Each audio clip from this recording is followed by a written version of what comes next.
एक और बड़ी खबर इस वक्त आपको बता दें कि दिल्ली से गिरफ्तार हुआ है चीनी शहरी। दिल्ली के शकरपुर इलाके से हुई है गिरफ्तारी। कमरे से मिली कई ममनुआ दवाएं। 4 साल से हिंदुस्तान में रह रहा था ये नौजवान। 2020 में एक्सपायर हो गया था इसका वीजा और अब इसकी गिरफ्तारी हुई है। रॉ आईबी ने भी की घंटों इस मामले में पूछताछ। चीन डिपोर्ट करने की तैयारी जारी है। तो बड़ी खबर इस वक्त आपको बता रहे हैं, दिल्ली से इस शख्स को गिरफ्तार किया गया है। एक चीनी शख्स को गिरफ्तार किया गया है दिल्ली से। दिल्ली के शकरपुर इलाके में काफी वक्त से ये रह रहा था और अब इसकी गिरफ्तारी हुई है। इसके कमरे से कई ममनुआ दवाएं भी मिली हैं। 4 साल से हिंदुस्तान में ये नौजवान रह रहा था और 2020 में इसका वीजा एक्सपायर हो गया था। उसके बावजूद भी ये यहाँ पर रह रहा था, जिसे अब गिरफ्तार किया गया है। रॉ आईबी ने घंटों इससे पूछताछ की। चीन डिपोर्ट करने की भी तैयारी इस शख्स को की जा रही है।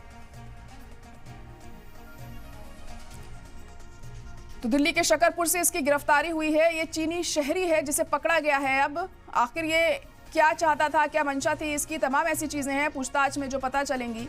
मगर फिलहाल अब ये पुलिस के हत्थे चढ़ चुका है और छानबीन में कई अहम सुराग हाथ लग सकते हैं पुलिस के। इसके कमरे में से कई दवाएं भी पाई गई हैं। 4 साल से ये हिंदुस्तान में रह रहा था, जबकि 2020 में ही इसका वीजा एक्सपायर हो गया था।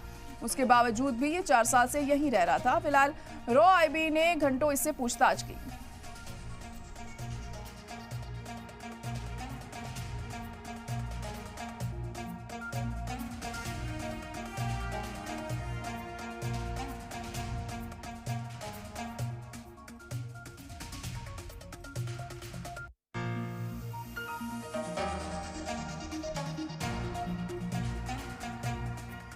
दिल्ली से अहम खबर इस वक्त आपको बता रहे हैं, जहां चीनी शहरी को गिरफ्तार किया गया है और इस शख्स के कमरे से कई आपत्तिजनक दवाएं भी मिली हैं। 4 साल से ये हिंदुस्तान में रह रहा था और अब ये पुलिस के हत्थे चढ़ा है और पूछताछ में कई सुराग इसके हाथ लग सकते हैं कि आखिर क्या कुछ इसकी मंशा थी, क्यों ये इतने साल से बिना वीजा के यहाँ पर रह रहा था।